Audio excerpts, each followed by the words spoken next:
قرآن پاک، تورات، انجیل اور زبور۔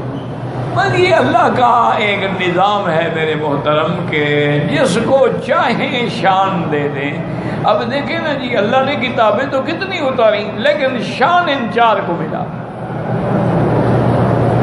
اللہ کے ملائکہ اتنی ہیں کہ اللہ نے فرمایا کہ میرے مدنی وما یعلم جنود ربک الا ھو، تیرے رب کا جو لشکر ہے ملائکہ کا، اللہ کے سوا کوئی جانتا ہی نہیں کہ کتنے ہیں، لیکن مشہور چار ہیں اللہ کی شان سے۔ مشہور کون ہیں؟ جبرائیل، میکائیل، اسرافیل اور عزرائیل، صرف چار فرشتے، ان کو عظمت ملی۔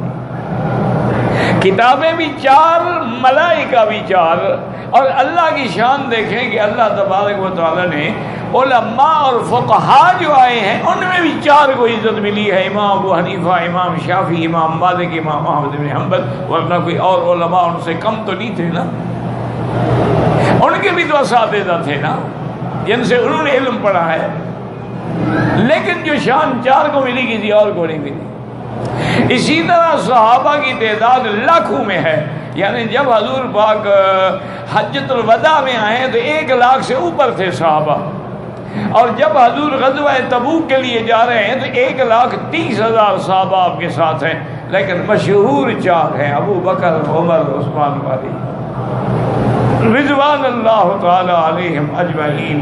اللہ سب پہ اپنی کروڑوں رحمتیں نازل فرمائے۔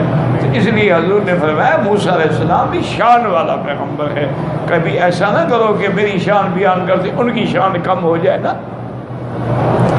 اچھا، آپ کو جو کتاب ملی، تمام کتابیں اللہ نے لکھی ہوئی مکمل کتاب دے دی،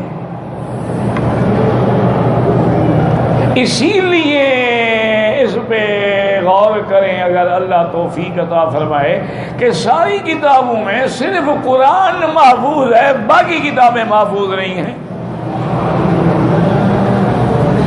دیکھو نا جی، آج کل یہودیوں کی طاقت ہے، حکومت ہے، عیسائیوں کی حکومت ہے، ایک ان کے بعد آدمی ہے جو حافظ تورات ہو، ان کو کہے نا انٹرنیٹ پہ کہ کوئی اپنا حافظ نکالو۔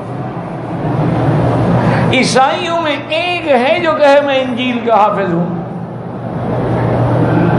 ایک نہیں پیدا کر سکے پوری دنیا میں۔ اچھا، وہ تو انجیل ہی 4 ہو گئے، اور ایک انجیل لوقا ہے اور یوحنا ہے اور مقوقس ہے، وہ تو انجیل ہی 4 ہیں، اور کسی کا بھی کوئی حافظ نہیں۔ یہ وجہ اس کی کیا ہے کہ وہ کتاب اللہ تو تھی، پہلی کتابیں، تورات کتاب اللہ تو ہے، بات سمجھیں، انجیل کتاب اللہ تو ہے، زبور کتاب اللہ تو ہے، لیکن قرآن کی شان یہ ہے کہ یہ کتاب اللہ بھی ہے اور کلام اللہ بھی ہے، باقی کتابیں کلام اللہ نہیں ہیں۔ بات سمجھیں کیا معنی کتاب اللہ؟ مثلا آپ کہتے ہیں جی مجھے ایک دوست کا خط ملا ہے، یا انی کتاب فلان، فلان نے مجھے خط بھیجا ہے، اور ایک ہوتا ہے آپ کہیں نہیں بھائی اس نے میرے ساتھ بات کی ہے، بات کا اور خط کا بڑا فرق ہوتا ہے، لہذا چونکہ وہ کتاب اللہ تھی ان کی حفاظت کا اللہ نے وعدہ ہی نہیں کیا، لیکن قرآن چونکہ کلام اللہ ہے، جب اللہ کی ذات باقی ہے تو اللہ کی کلام بھی باقی ہے، اس کو کون ختم کر سکتا ہے؟ اس لیے قرآن جو ہے وہ محفوظ ہے، اور اس کی حفاظت کا بھی اللہ نے وعدہ فرمایا ہے کہ انا نحن نزلنا الذکر وانا لہ لحافظون، میرا محبوب قرآن اتارا بھی ہم نے ہے اور اس کی حفاظت کے بھی ہم ذمہ دار ہیں۔ اور کیسی حفاظت کی؟ ان اللہ تعالی جعل وعاء المسلمین صدور المسلمین محلا لکتاب اللہ، اللہ نے حضور کی امت کے سینوں کو قرآن کا مرکز بنا دیا ہے۔ 6 سال کے بچے ہیں قرآن یاد ہے، 7 سال کا بچہ ہے قرآن یاد ہے۔ اچھا، پوری دنیا میں جہاں مسلمان رہتے ہوں یہ ممکن ہی نہیں ہے کہ وہاں شہر ہو، قریہ ہو، بستی ہو، قصبہ ہو اور کوئی نہ کوئی قرآن کا حافظ نہ ہو۔ ان کا تو پوری دنیا میں بھی کوئی حافظ نہیں ہے نا۔